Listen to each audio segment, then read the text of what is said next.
What's up, everybody? Happy Friday. Welcome to the Deal Desk, where I call your leads live. It doesn't matter where they're from or what's going on.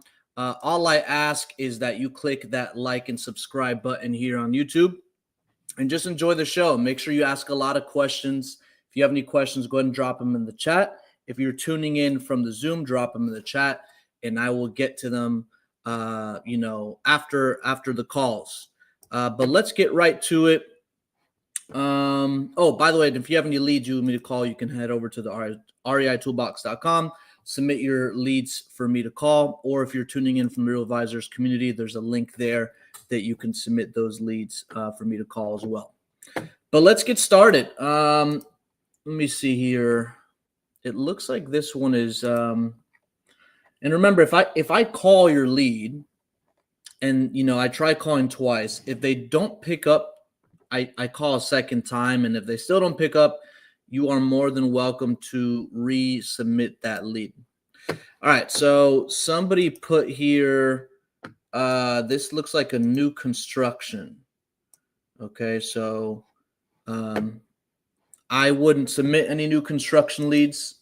And for those of you that are new, when you're an investor, whether you're renting or wholesaling or flipping or whatever, if you, a new construction house is basically not something you want to go after. You have to look for stuff that you can add value to.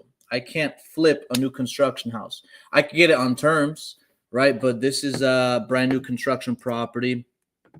That's all the, let me see. They do not need to sell. So yeah, I would not advise you to go after new construction properties. Okay.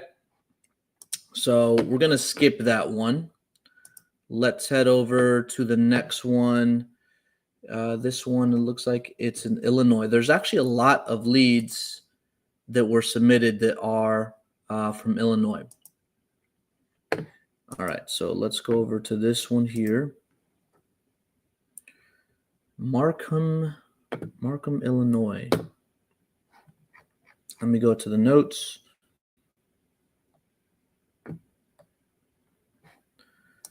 Illinois. This property looks like it's in good shape too. It's not new construction though. All right. The overall condition has new roof, new heater, new AC, new appliances, and jacuzzi, brand new carpets, and tile floors. Let me go ahead and share this tab.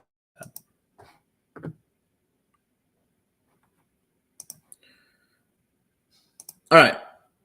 Here's a property. I really want to get down to, the reason. So overall condition, new appliances, reason moving to Florida. Awesome. All right. Fully renovated. So homeowners that have properties that are fully renovated, I don't know how motivated he is to move to Florida, or if he has a specific time frame that he's trying to accomplish, but he may want a little bit higher. We don't know where reason for selling. There's no asking price here. All right, Mr. Kenneth. Let's give him a call.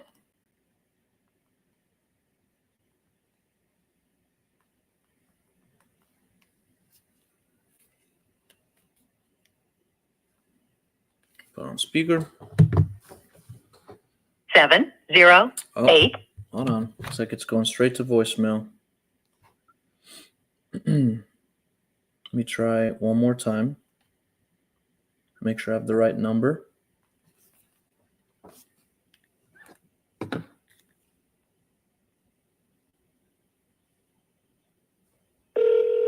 Oh, there we go. It's ringing. gonna start running comps on this.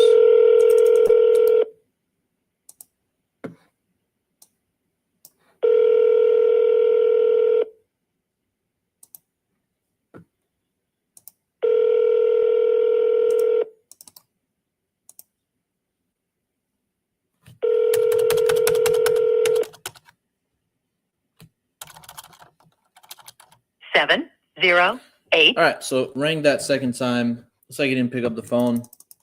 And you know, people that have renovated properties, even if they ask a high price, something that you just have to take note of is you always want to have more tools in your toolbox than just a cash offer. And what I mean by that is have more solutions for the homeowner. Not everybody is going to want to sell very quickly. Not everybody's going to want to sell at a low price. I mean, most people you're going to speak with, they all want a high price. People want to sell quick. They want to sell high price. They want everything, and it can't be that way. You have to set clear expectations of, hey, I may not always be the best fit. Okay, I always do that, or at least I try to in every call. Is if they don't know who I am or where I'm calling from, if it's an outbound lead or follow up, or they forgot, I always tell people, hey, just to let you know, we are a real estate investment company, so I may not be the best fit, okay? And if I'm not, you know, we have a great team of agents, or I'll at least try to point you in the right direction.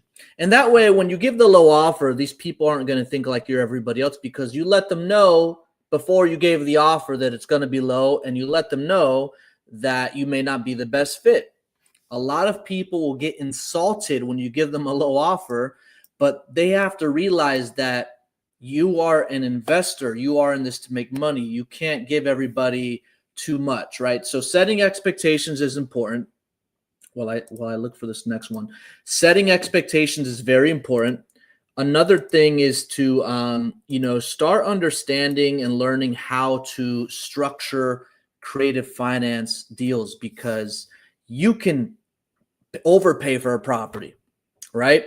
And basically, when I try explaining to people, hey, I actually just spoke with this lady before I got on here. She has a power of attorney of a property, and I think it's in South Florida, a condo, they're not too attractive unless the terms make sense. But she's from Dublin. She has a power of attorney of her brother. They want a specific price. I think she wanted $200,000, which was like the ARV. It's not in the best area. But I gave her a cash offer. She got really mad. I'm like, listen, like I said in the beginning, I may not be the best fit. We're in this to make money. The cash offer is not always the best fit for everybody. But what if I'm able to pay your price? Would you be open to my terms? Well, what do you mean by that? Well, can you give us some time to pay a little bit now, a little bit later? And those kinds of calls, they're not like a one-time, here's your offer. Right. But I'll give you an example of a property that did work, and I'll showcase that on the next deal desk. But I got this property last night in Arizona. The homeowner wanted $440. All right. The ARV is $550. Long story short, I got it for $40K down. All right. A 2.75 fixed interest and a 15-year balloon. That is a great deal.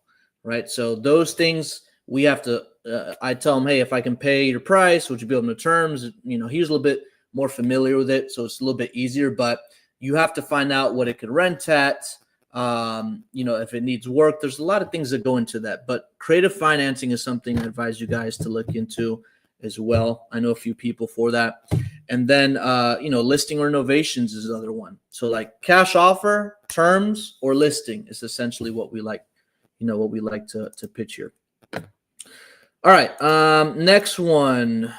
Where's this? Orchard Lane. So it doesn't have a street view. That's okay. Doesn't have a street view, so I'll just show this.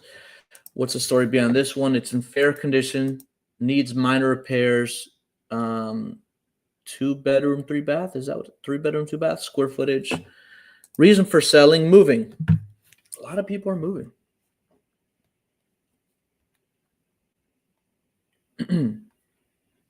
Okay. Let me see if this one picks up. What's Rajesh, I think is their name.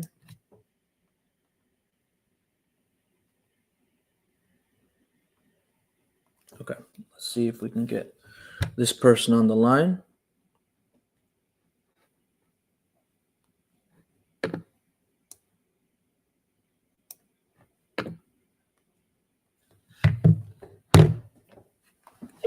Orchard Lane. Let's start running comps on this.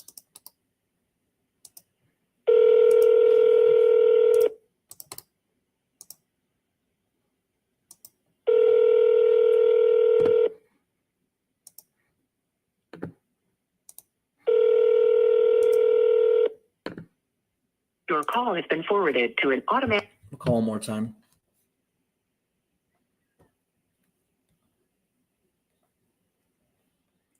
Orchard Lane. And you guys are welcome to put as many leads as you want. Just try to make sure they're pre-qualified so you guys are able to see some conversations. I don't want to be cold calling leads. I want to have conversations with people.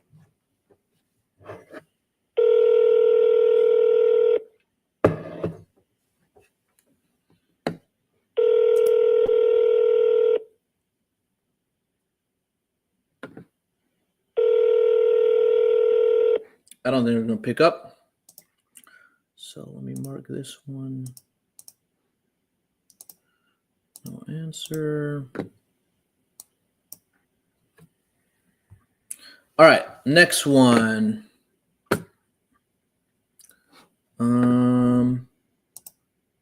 Ugo. This is on Carroll Stream, Illinois. All right, cool. Is this a house? What is this? Semi-detached. Might be a townhome. And if you're ever calling properties up north, just keep in mind that, sometimes they have basements. You don't really come across, you don't come across properties in Florida that have basements. I've actually seen a couple, surprisingly, but very, very rare. But up north, you have to take basements into consideration, especially like the Northeast. If properties have row homes like, New York, DC, Baltimore. All right, so this is a property. It's in good condition. Reason for selling, did not disclose.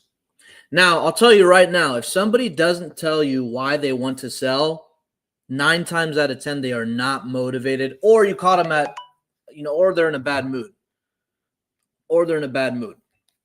But most of the time, if somebody shows interest in selling and they don't want to tell you why they're looking to sell, they weren't really looking to sell in the first place. These are perfect examples of people that just want to hear, well, just give me your offer. I just want to know what the property's worth. Okay. And typically those people, I try to cut the conversation short. I say, hey, like, we're in the business of buying properties. If you're not really looking to sell, I don't really want to waste your time. I try to do a major takeaway, because if you talk with those people, you go through the whole conversation. If they're like saying, well, I'm not really looking to sell, but what's your, just want to see what your offer is worth or what the property's worth. If you go through that conversation, they will say, okay, thanks for that information. I'll think about it. So just be careful who you're spending time with on the phones. All right, so this has 2 phone numbers. Great. So let's call the first one. 630. All right, let's call this one first.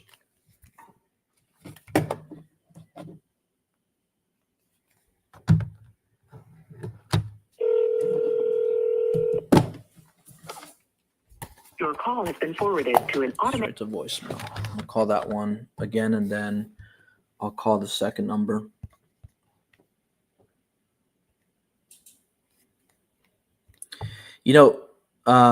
When you're calling from Google Voice, if the person you're calling also has a Google Voice in a business, it'll say their business name as a caller ID sometimes. Your call has been. I think they may hung up. Sometimes I try to build rapport depending on what kind of business it is. All right, let me call the second number.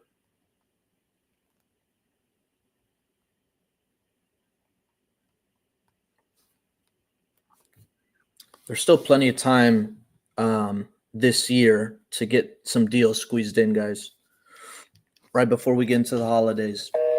This number doesn't work. All right, we're going to move on to the next one. Let me check this one off. All right, so let me X this out. Too many tabs. Lebanon Street is this next one. Wow, okay. I can't tell if this property's in rough shape. Let me see if I could open this up. I can barely see it. Sometimes when you're looking at Google Street View, you'll come across a property that's blurred out, and sometimes that's requested. You can actually request that from Google for privacy. Like this property on the left is pretty blurred out. Let me see if I could go down the street a little bit and see this. The tree's in the way. At first this looks like a small house, but it's actually a 2-story house. And then I go over here, the tree's in the way. Let's go over here. Might be able to see a little bit better.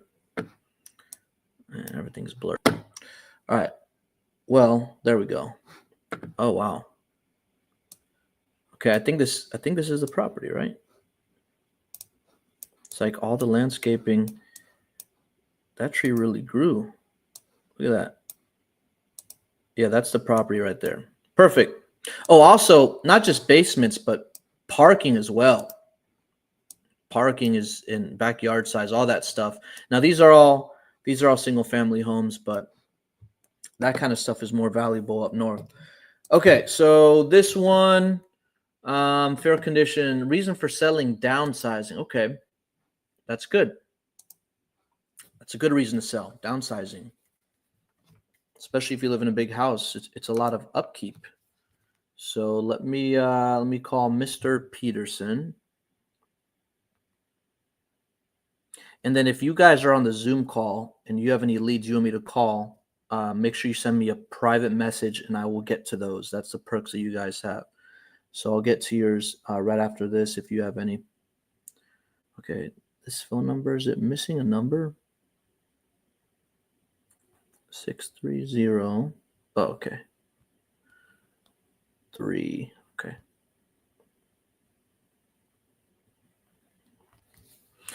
And just because it's a weekend doesn't mean you slow down. Saturdays are good days to call as well. Usually, 10 to 4, 11 to 4. Let's start running comps on this.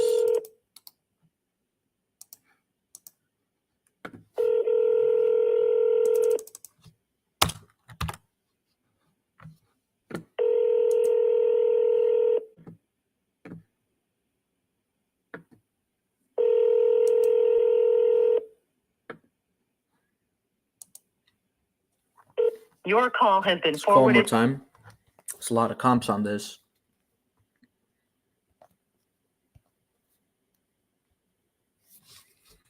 A lot of comps. And it looks like it's also free and clear as well.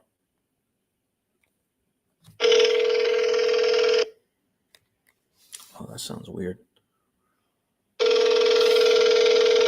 PropStream just got a massive update today. There's a lot of new tools on here.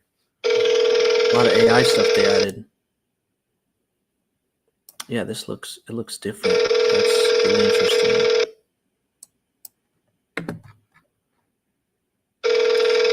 So, not going to show you the address. Your call has been Didn't pick up, but on PropStream, there's a section when you click comparable nearby listings. There's a section on the very right that says opportunity, and it'll say estimated equity. And if it's 100% high, that means the chances of it being free and clear are high. This is definitely free and clear. They bought this. Well, they got a loan on this 20 years ago for $60,000. The property's worth around $270,000. And it also tells you what the estimated wholesale price should be. I don't remember seeing that. That must be something new. That's really interesting. That's a really good tool. It'll say what its estimated value is. That's always been there, but estimated wholesale price, monthly rent, gross yield. Okay. Nice. All right. So this person didn't pick up the phone. A lot of these Chicago leads are not picking them, maybe because they don't. That's why I call twice, because they're not going to recognize. Let's go over to the chat here. Let me see if guys, make sure you send me a private message. All right. So somebody sent me one in Tampa. Nice. Okay. Let me copy and paste this. ARV 337. List. Okay, is this listed? Let's see. When you're going after properties on the MLS, it's a different kind of conversation. It's very competitive. Obviously, they want full market value. Most of the times it's listed. I look at the days on market. I look at see what it's listed at. Some properties you can get under contract on the MLS, but if you look to assign them, all right, and they want to use their contract, their 23-page contract, make sure you have an inspection, make sure it's assignable, okay? And then when you are looking to remarket it, okay, or you're looking to wholesale it, you have to market it significantly lower than what it's listed at. Because remember, when you send your deal to cash buyers, they're always going to do their due diligence. And the first thing they're going to see when it's listed is the price, right? So this area is not bad. I mean, it's near Busch Gardens, USF. Okay, it's been on the market for 2 days. Let me see if I could pull this up here. Oh, okay, 2 days. Investor fixer-upper as is cash. Perfect opportunity near Busch Gardens, USF. Dining and shopping. This property is ready for a flip, rental, or resale project. Okay. So is this vacant? It looks vacant.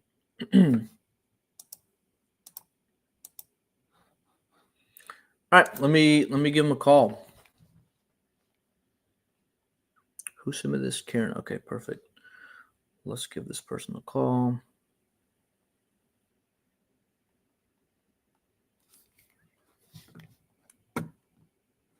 $250 seems high, but let's see how negotiable they are.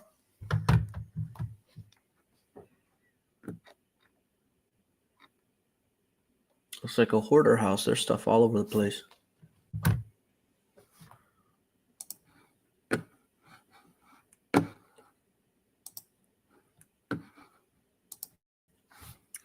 It's not even ringing. Are you sure this is the right number you gave me? Let me check. Let me double check.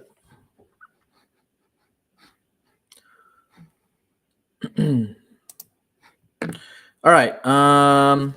Yeah, 770. Yeah, this is the right number. Let me try calling again. ARV 337. They're asking 250. That's already kind of a little bit tight. Now it's ringing. There we go.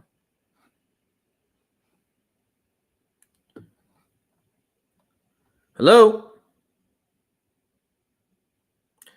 Hello? It's like they picked up and they muted. Maybe they don't want to talk to me. I don't know. But this property, just by, let me see, where's this at exactly? Okay, so this is Busch Gardens. All right. Yeah, we know that. 250 is too high. But it's only been on the market for 2 days. Another good indication, if it's priced good, is how many saves have they gotten on the listing? Okay. How many saves have they gotten? On here, it's only been listed for 2 days. They have 78 saves, likely to sell faster than 100% of your buy. Okay, so that could be, there's a lot of interest there, right? Especially when the person listing it puts investor special fixer upper as is cash only. You can actually save a search on Zillow and you can type in these keywords, right? So if you type in these keywords and there's a property for sale, it'll notify you however you want with those matches. So that's great. All right, somebody has one. I'm submitting one in Texas, Houston. Okay, send it over. Yeah, 174 is about right. That's more or less where you should be. Yep. All right, let's go back here. If you have any more, go ahead and submit them over here. What else we got here? We got a lot in Illinois. Okay, so I called this one. I called this one. All right. Let's go to this one. So this is a tired landlord. Nice. The overall condition is good. All right. That's good. Tired landlords are always really motivated leads. They just don't want to deal with the property anymore. And then, hear them out, listen to the reason, like why do they really want to sell the property? What is it about the tenants? Are they bad tenants? Are they good tenants? Sometimes the landlord may not even have issues with a tenant. Sometimes they just don't want to keep up with managing the property, especially if it's out of state. We got a deal we're closing on hopefully next or early next week, hopefully Tuesday, because Monday's a holiday. Tuesday or Wednesday should close, but it was a tired landlord situation. They lived out of state and they didn't want to manage it. All right, so let's give this person a call. Let's see what they say.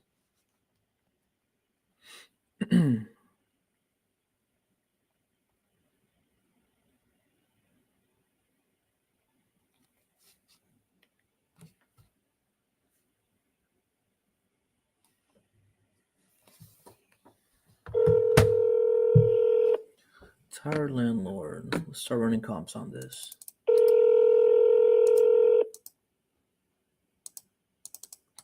Do you have any more leads? Drop them in the chat to me in a private message and I'll give them a call. This is in Dalton, Illinois. Your call has been forwarded to voicemail. The person you're trying to reach is not available. Sounds like one of those TikTok voiceovers. Let's call this person back. This isn't a very commercial area. There's a lot of industrial stuff here, which is less desirable. And these are pinpoints that you can talk about when you're negotiating with homeowners. Hey, this is right next to a commercial property or industrial area. It's less desirable as an investor. It's a very small pocket here.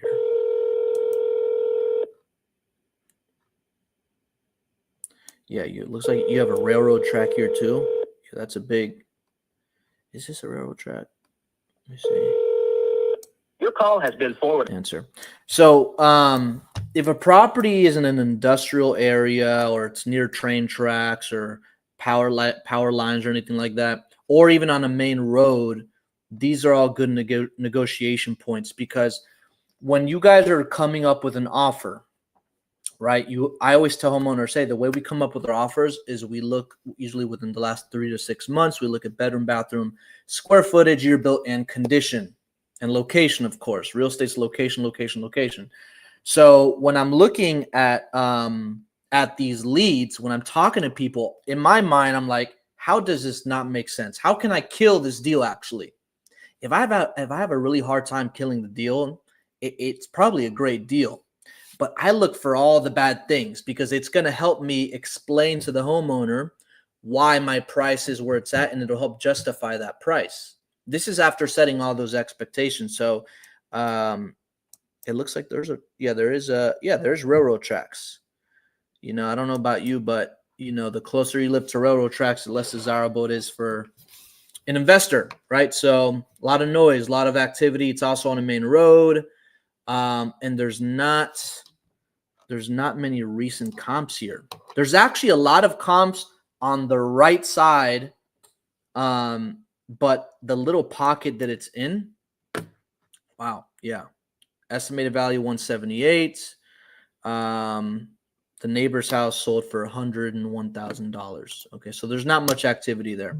That's also something to take into consideration is if you're having a hard time finding comps, it's probably not the best deal. It doesn't mean don't go after it, but you have to be very conservative when you go after those kinds of leads, because if there's no comps, that means there's no activity. If there's no activity, even if you get the property under contract, it's going to be very difficult to sell it unless it's like a crazy price. So same thing goes for properties that are in rural areas that have a lot of land. If there's no comps, my rule of thumb, right, is I look at this estimate, I cut that in half, and that's my MAO.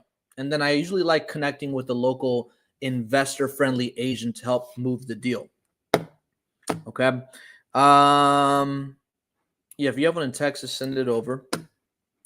Let's go to this next one, Greenwood Avenue. Greenwood Avenue.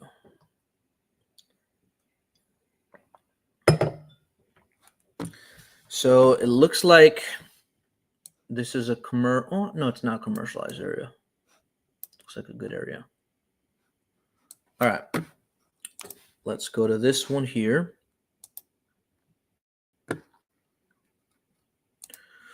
This is the property. What's the story with this one? Heating system, electric updated, roof and windows updated. Moving out of the country. Wow. All right. Well, then they definitely need to sell. You know, a lot of people post-election want to move out the country. But that's a good opportunity for you, right, to make offers. Some people say it's a joke, and then some people they're serious about it. All right, let's call this lead. Let's see here. Greenwood Avenue, Park Ridge, okay for a condition. I don't know if they moved out or not, but let's see.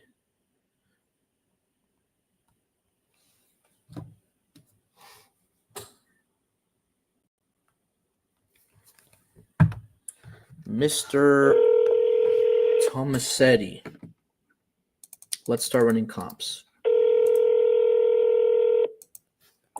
Scott, can I help you? Hey, Scott. Good afternoon. My name's Steven. I think you spoke with my partner about your property in Greenwood Avenue. Are you still looking to sell? Yeah, I think we're gonna wait till spring. Oh, you're gonna wait till spring. Okay.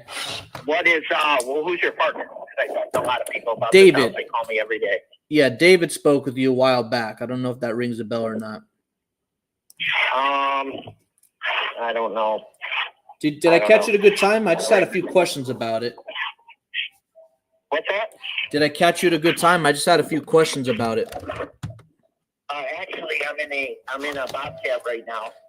You're in a what? If you could, a Bobcat, a skid steer. If you can, okay. If you could call me back in like an hour, would be best. All right, I'll let him know. Thank you. Thank you. Bye. Yeah, he sounded busy. So he wanted to move till spring. Now, I want you guys to listen to this. This is very important because if you haven't come across this objection, you will. A lot of people that you're going to speak with, I talked about this a few days ago, they're going to say, I'm going to wait until after the year, or I'll wait till Q1, or I'll wait till after the holidays. Great. That's great. So I just want to ask you a few questions, and if we agree on a price, we'll put an agreement in place, and we'll set closing whenever you want. That's even better for you. Just because somebody says that they're looking to sell next, I don't care if it's next December, right? As long as you and the homeowner agree to a price today, put an agreement in place, get it under contract, and then set the closing on or before whatever their desired date is. Don't let that stop you, okay? Don't let that stop you from getting contracts now, because you guys want to fill up the pipeline right now, especially when you start coming across those objections as we get closer to the holidays, Thanksgiving, winter break, all that stuff, Christmas. A lot of people aren't going to want to do much during that time frame. A lot of people are on vacation with their kids or families, but that doesn't mean you can't get under contract. So build up the pipeline now, whether they want to move now or not, sell now or not. or if they want to move or sell next year, that's fine. But if you guys agree on a price, always get it under contract. That is a huge piece of advice you gotta just keep in mind when you're negotiating with these homeowners. If he had time to speak, I mean, he sounded really busy, but if he had time to speak, I would still continue the conversation. And when we got to the renegotiation part, I want to see, okay, well, if this is something we can do, is this something you already move forward with today as far as an agreement in place? And that's key. When you tell people, when you ask that question, you say, hey, if I can cover, or if this is a price we can do, is this something you already move forward with today? Some people may think that moving forward today means sell, like they got to be out. Some people think that. So I always like to emphasize, hey, if this is something we can do, are you ready to move forward with an agreement in place today? You could take your time and move out whenever you want. You pick your closing date. We move at your pace. But if we agree on a price, are you ready to move forward with an agreement today? If they say no, find out why and overcome the objection. If they say yes, great. All right, let me confirm with my partner, and then it's okay if I put you in a brief hold. This is how you get commitment. That one in Arizona last night, that guy, you know, I always try having people on the phone, especially when I'm negotiating. I don't like doing that via text, but there are some people that will only text you, so you have to move at their pace, whatever they want. But that guy, and I posted this on my Instagram story last night, I said, hey, I'm going to speak with my partner. If he gives me the green light, is this something you and your wife are ready to move forward with? He said, yes. Okay. And I did, you know, after I posted that, we were still texting each other. And I said, great. My partner said, we're good to go. When would you be able to get in front of a computer or email? The guy's in the mountains somewhere in Arizona. He said not till Saturday. So I said, no problem. We'll speak Saturday. I drafted it up. He's going to sign Saturday. All right. So sometimes, you know, people aren't going to move as quick as you want, but that doesn't mean, you know, not to get a commitment. Everybody's different. And when you're not a pressure person, no, sign now, I'll send the contract. You know, if you're not that type of person, which I don't recommend you should be, you're going to start getting a lot more conversion because people are going to realize, hey, this guy's not approaching me like a used car salesman. He actually cares about my schedule, and he's not moving. You know, he's moving at my pace, and people respect that. All right, so where are we at now? Let's see. We called this guy. So Dave, you submitted this. He wants a call back in an hour. Call them back in an hour. Gather some more information. And what you really want to nail down, Dave, is the price. Okay, so nail down the price he wants. Okay. Let's go over here. What else we got? Let me answer some questions. If you guys have any questions, why don't you drop them in? We'll take this moment to answer a few questions. I see a lot of activity here. All right. Steven, do you call landowners? Yes. Any kind of real estate, single family, land, commercial, anything, any real estate we speak with. With land, remember, with land, it's a little bit different. Okay, with land, it's a little bit different. But guys, I got this huge deal. I'm going to do a whole case study of how it came in, how I negotiated, and how I sold it. It's a big deal. There's a lot of people, because we're doing PPC, there's a lot of people that are going online. They want to get rid of their properties in Tampa area. If it got flooded, they don't want to deal with it. They get their insurance, they move on. But there's a lot of opportunity for land in Tampa right now. But when you're dealing with land, just like on the last deal desk, that somebody submitted a land lead, and I told you before I even ran the comps that these, you know, builders typically like to buy between 10 and 20% of what the property they're going to build, the value's worth. And right when I ran the comps, that's exactly what it was. So I like talking to landowners. It's a lot easier. There's not that, you know, there's no like repair costs or anything like that. It's like, okay, what's the size, dimensions, the zoning? All right, great. Now I'm going to look at new construction. Okay, what is that? What is it selling for? Okay, I'm going to look. You could even do this on Zillow. You could take the new construction comps in the last, you know, I go back 4 years, new construction. And then if I see anything that sold recently to new construction, I copy and paste that address to PropStream, and I look at the transaction history and I see what the builder bought it for. Now I know where I need to be at. It has to be similar square footage, zoning, dimensions, that stuff. But as long as you're underneath that, you're good. It's really easy. Land is so much easier. But I do talk to everybody. All right, great question. Seller is asking a bad price and they state it's non-negotiable. Do you educate them, drop anchors, negotiate, or do you just go straight for seller financing /listing/novation? That makes sense. Excellent question. So if somebody's asking a bad price, it's a bad price. When you say bad price, I'm assuming the cash offers, it just doesn't make sense. And this is most people you speak with. If the property is a bad price for a cash offer, what I like to do is I start talking trash about the offer. I try to do a takeaway on the offer, and I try leaning more on their side of potential solutions. So this is what it sounds like, right? And this is after you set expectations. Hey, we're an investment company. It may not be the best fit.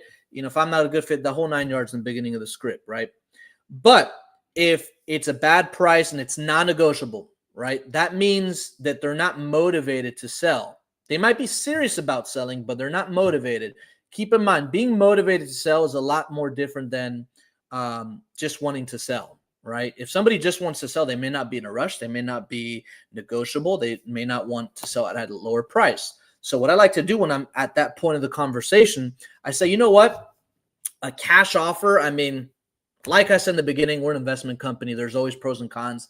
I don't even want to tell you that is, because we probably have to be somewhere around this price range, and then let them yell at you, say it's non-negotiable, whatever. Yeah, like I said, that's not a price that would make sense. But let me ask you this, Bob.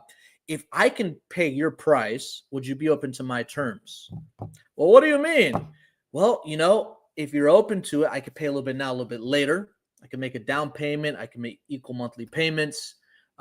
There's all these different ways of proposing it, but basically you have to explain it to them in a language they understand. A down payment, a little bit money now, a little bit later. And then if they're open to it, then what I tell them is say, great, I just want to see if that's something that you might be open to. These kinds of offers are not like one call offers. And then I want to ask them, okay, is there a mortgage in place, right? And by the way, guys, quick tip. Some people you speak with, they do not like, they think it's, for some people, it may be private information to disclose how much they owe on their mortgage. Maybe they don't feel comfortable telling you that information. If they do, right, you tell them, well, the reason I ask is because in order to do this, I have to know if there's even a mortgage in place. Because if it's terms and there's a mortgage, it has to be subject to the existing mortgage, right? And if there's a mortgage in place, you want to get the principal, the interest, the taxes, and insurance, the monthly payment, all that stuff, right? Sometimes the taxes and insurance are part of the payments, but you have to gather all that information. And then you got to see, well, what are properties in the area renting for, right? Is the interest rate good? The one I got last night, 2.75 interest rate is great. 15-year balloon, right? So you have to start asking those questions. So I start talking to them like that. I talk bad about the cash offer, and then I switch over to terms. So my process is cash. Okay, they hate it. No problem. I pitch the terms. They hate it. Okay, no problem. Then I switch to the novation /listing. Okay. There is a third option we do, and it's, our retail program. It's basically where we partner up with you in order to get the highest price possible. We take all the hassle responsibilities off your plate. It's more of a partnership. I'm not going to get into that now, but cash, terms, novation /listing. Okay. So if the person's non-negotiable at the cash offer, and they're and they don't want terms or listing, they're not going to sell to anybody. What other options do you have? Cash offer with an investor, okay? A terms, they don't want to do that. They don't want to list it.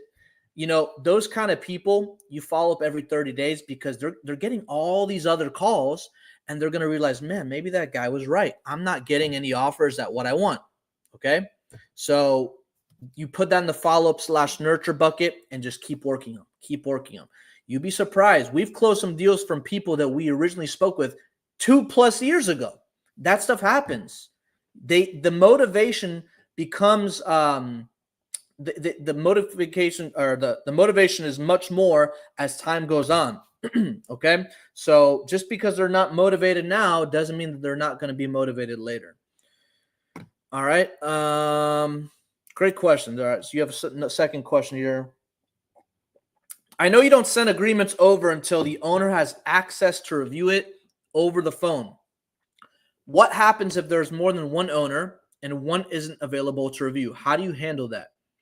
So if the other person's not available, I want to make sure I'm speaking to the decision maker. All right? Might be the husband, might be the wife. I don't care. I just want to be speaking with who has the final decision of yes. Most of the time, they're going to want to talk with each other, right? I don't send out any contracts unless the decision maker is ready to move forward.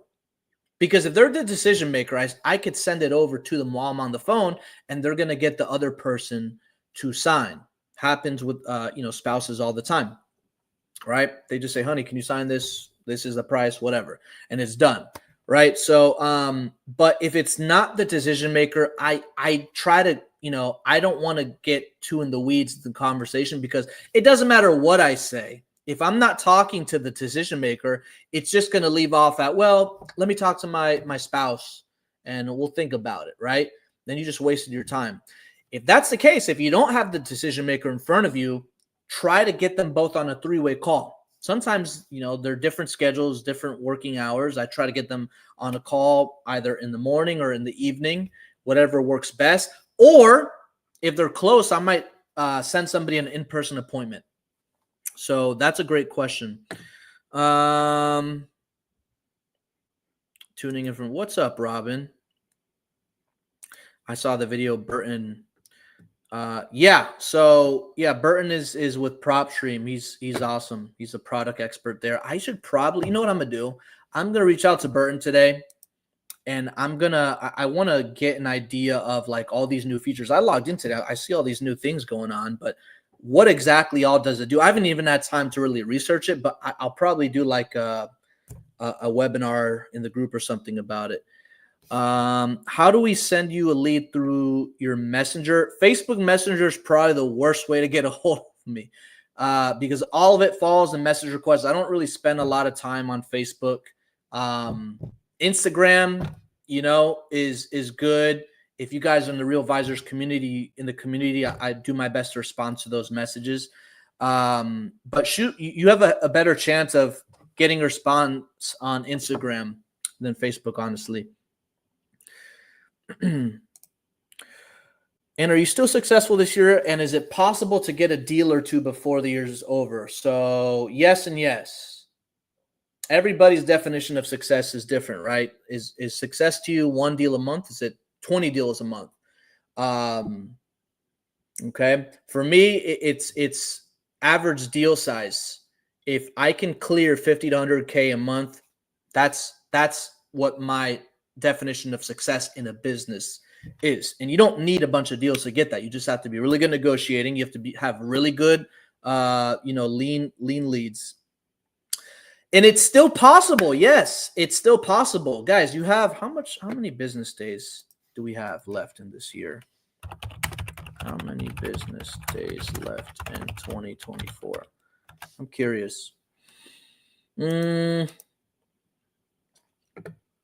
Start date. What's today? The 8th? All right. So we are November 8th, 2024. Okay. It's always important to, look into that, because contracts and banks go by business days, right? So let's see. January. Yeah. Okay. So exclude weekends and public. Okay. So how many days we got? 34 days. What? Dang. Well, there's 54 regular calendar days, but there's 34 business days. You got Veterans Day, Thanksgiving, day after Thanksgiving, Christmas, New Year's, all that stuff. 34 business days. And there's plenty of time. It's just like, how much time are you putting into this? That's what the basic answer is, guys. Whether you do this part-time or full-time, in this business, you get out what you put in. If you are working a full-time job and you only have 3 hours available on the weekends or after work, make calls. Sometimes if you have 3 hours after work, you get home, say you work a 9 to 5 and you have 3 hours to make calls, you actually talk to more people because they're getting home from work, just like you did. So, and that's how I started. I worked a full-time job, several jobs actually at one point. But just make sure that you call when you can. All right, let me go over here. How do you know if an agent is investor friendly? Oh, let me take this one off. I'm over here looking at the Zoom. How do you know if an agent is investor friendly? What I mean by that is that if we have an agent put in lots of offers, but then we need to cancel some, why would they want to work with us? Will they get bad reputation because of that? So when it comes to agents, like if an agent's I come up with the offers and the agent has to do that. And if an agent is giving offers on your behalf, it's all a numbers game. An investor-friendly agent is going to realize that not every offer is going to get accepted, right? Our goal is to 5 offers a day. That's it. That's 100 offers a month. Okay, so that should be everybody's goal. For one person, 5 offers a day. And it's not as hard as you think. But what I mean by investor-friendly is when I do this virtually, okay, and I have to go an in-person appointment, I don't have time to go in an in-person appointment unless I personally plan on taking the property down. Then it's worth my time. But a lot of these leads, some people will not sign over the phone. Some people will not be tech savvy. Some people, they just won't negotiate over the phone. In those instances, especially when I'm doing deals outside where I live, because we don't do deals just in Florida, we do it nationwide. If I come across somebody that needs to be met in person, what do? I work with investor-friendly agents in that market. The best way to find them, my advice, is Facebook groups. Okay, my name is Steven. I'm new to this market. I'm looking for investor-friendly agents to partner up with on my wholesale deals. That's it. And then you'll get a bunch of people responding. So that's what I mean by investor-friendly. Somebody that understands that, how the business works. Some agents hate investors. That's just how it is for whatever reason. I think it's lack of an abundance mindset. But that's what I mean by investor-friendly. And, there's always going to be times, let me see. What I mean by that is if we have an agent putting lots of offers, but then we need to cancel some. So I don't know what you mean by cancel. Do you mean contracts? You only want to make offers on, I only make offers that I know will work. I'm not those type of person that I make a high offer and then I get it just to get under contract and then have to renegotiate on purpose. That's horrible. I'm not a big fan of that. I know some people do. I think that's bad business. But offers, I can make, if I could, 100 offers a day. Not all of them are going to get accepted. Okay. All right. Oh, somebody sent me a lead. All right, let me call this one. I think we got a little bit of time. Okay, so this is in Winter Haven. All right, cool. That's a great market. Winter Haven. All right, this will be the last lead I call, and then I'll answer a few more questions. So if you guys have any final questions, go ahead and drop them in the chat. Let's call this lead in Winter Haven. Thanks, Karen. Anything in Central Florida right now is hot. And by the way, if you didn't know, so in Orlando, obviously that's, you got a lot of tourism, a lot of theme parks. You got Disney, you got Universal. They're opening a new theme park called Epic Universe, and it opens May of next year. There's going to be a lot more demand for, properties, Airbnbs in that area. Okay, so if you always want to follow the trends. All right, follow the trends. All right, so this one, Airbnbs 195 rehab 60,000 owner's name, Janae. Okay, perfect. Nice. Okay, so they have listed for 185, 3-bedroom, 2-bath. So how long has this been on the market? 78 days. All right. All right. Let's call. You were going to offer 65. All right. Let's give him a call first. See where we're at. 923. It's been 78 days on Zillow. Property doesn't look too bad. All right, let's give him a call.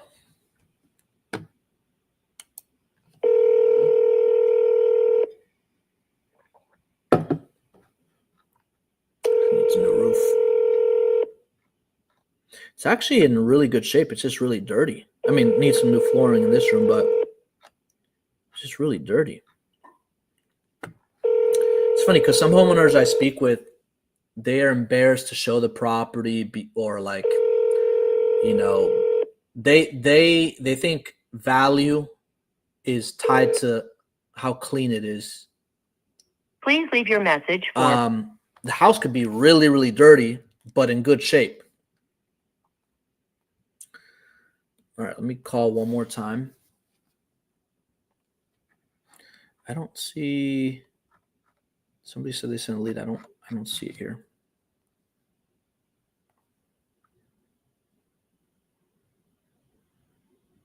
All right, let's call one more time. And I'll run comps real quick, whether they answer or not. I'll run comps just to kind of give you my 2 cents on where I think it'll make sense.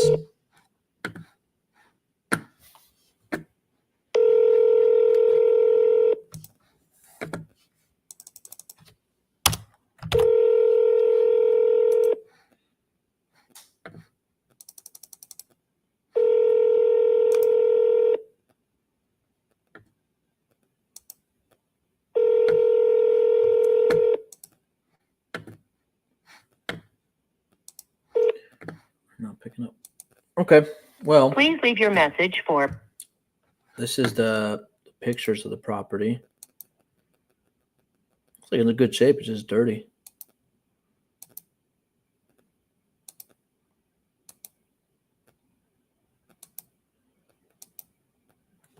Okay, so let me run some quick comps on this. Since I didn't pick up the phone, I'll just kind of let you know where I think it should be at based on the condition. They're asking price 185. I don't really care about that, but let me see what the comps are. So they want 185, which is a good start because the estimated value according to PropStream. Actually, you know what? Now with this new thing on PropStream, it says the estimated wholesale price should be 158. That's not too far from 185. But then my concern is this, right? If a property's been on the market for 2 months, that's something that I want to ask the homeowner or the agent, hey, why has this been listed for 2 months? Right? Well, we had an offer, it fell through, or this came up, or that came up. I see some cash comps here. One for 100,000. I think, let me see here. Yeah, there's not too many. I see one that sold for 100,000. I think that'd be a good anchor. There's the highest one sold. No, that's too far. See, I try killing these deals. I want to stay as close as possible. Some of these are on the opposite. Sometimes when you're running comps, like it's a big difference. On some main roads, it could make a big difference. It could be a completely different neighborhood and area. So I'm gonna stay on this side. I'd probably be around 100,000 for this. Some of these other ones are closer to the water. It's a more desirable area.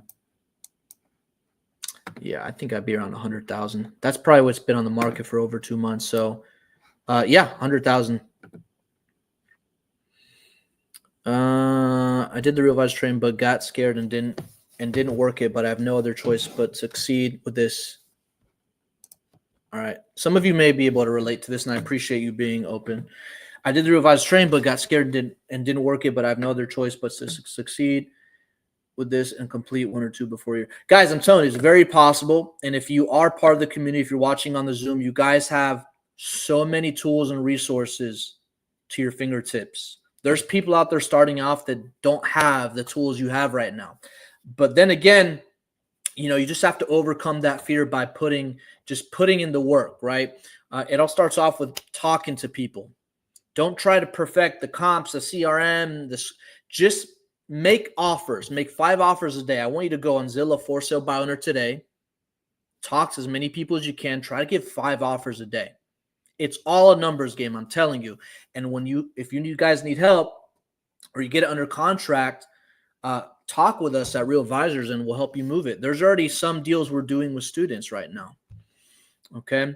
What is the first thing? So I'll answer a few more questions before I wrap up. So let's go ahead and do rapid fire Q&A. If you guys have any more questions, what is the first thing I should do if I have 25 to 30 hours each week till the here? If you have that much time, I'd be making calls and making offers, right? And it's different when you're starting out, right? If you guys have a marketing budget, I would obviously look into, well, what will generate me the most amount of qualified leads? Is it cold calling? Is it, my personal recommendation is just PPC. And I shared, someone that I use. It's under REIToolbox.com. So you could check them out there. But I love PPC. But the thing is, I didn't start off with PPC because PPC, it's an investment, right? Some people like direct mail. Somebody called me yesterday saying they're crushing the direct mail in their market. Direct mail takes a few hits. It's never like, here's one campaign, you get all these bunch of calls I want to sell. There's PPC, there's cold calling. Right now, I'm trying to focus, how would I put this? If I were brand new, right? And let's say I had 30 hours a week, what would I be doing? And let's say I'm on a very limited budget, all right, little to no money. I personally will go on Zillow, for sale by owner, okay? And I will make 5 offers a day. Okay? I make 5 offers a day. It's a little bug here. 5 offers a day. And it's all numbers game. Keep that in mind. You don't have to be an expert to get deals in the beginning. What's that saying? Hustle will always outdo talent, right? So if you work harder than somebody that's better at you at closing deals, you'll outperform them every time. Okay? But I would go on Zillow for sale by owner. One that is closing next month or Tuesday or Wednesday, hopefully, came from a Zillow for sale by owner in Jacksonville. Okay? And we're actually getting another one in Jacksonville if it hasn't been signed already. One in Jacksonville came from a PPC lead that it's an older gentleman. He doesn't even have email. So my partner is going to meet with him in person. We're getting that signature today. He called me earlier, so I'm assuming he got it. But then there's one in Jacksonville that came from Zillow for sale by owner. And, when you're starting out, a lot of people get lost in perfecting the CRM and the comps and the script. And I got to know this and I got to know that. And before you know it, you're in this analysis paralysis. You're not doing anything. And I can speak about this because I've been in those shoes. That's why it took me 8 months. I was trying to save money and perfect this. And there's just a lot going on. But when I got a mentor, I got 2 deals in 2 weeks. And the biggest difference I noticed is I just talked to more people. I didn't care about having it. I could just literally have a spreadsheet, internet access, go on Zillow and just make offers. And that's it. So don't try to have everything perfect because you don't need it. But if you're in the Real Advisors community, guys, you have access. You guys should at least get 1 deal before the end of the year, at least 1 with all the tools and resources you have. PPC stands for pay-per-click. There's pay-per-lead and there's pay-per-click. It has to be under contract before. Yeah, it's a joint venture. It has to be under contract, right? If you bring a contract, we'll bring a buyer. Some of you need help. Some of you that may be in the mentorship need help. Actually, if you may bring a lead, I can help call and close it and then help you sell it too. So I called that one. Yeah, I already called that one. Yeah. Thanks, Karen. Yeah. So If you guys have questions, hit me up on the community, hit me up on the, Instagram, whatever. But I'm telling you right now, there's absolutely no excuse as to why you can't at least get one. You have 34 business days, excluding holidays and weekends and all that stuff. And there's 54 regular calendar days. Guys, there's plenty of time to get deals done. Okay? There's plenty of time. It's not hard to find them. The hardest part is just picking up the phone and just start dialing. That's it. Pick up the phone, start dialing, just make the offers. But that's all I have for today, guys. Hope you have a great weekend. Take care. If you guys need anything, feel free to hit me up and I'll do my best to help you out. Go crush it, guys.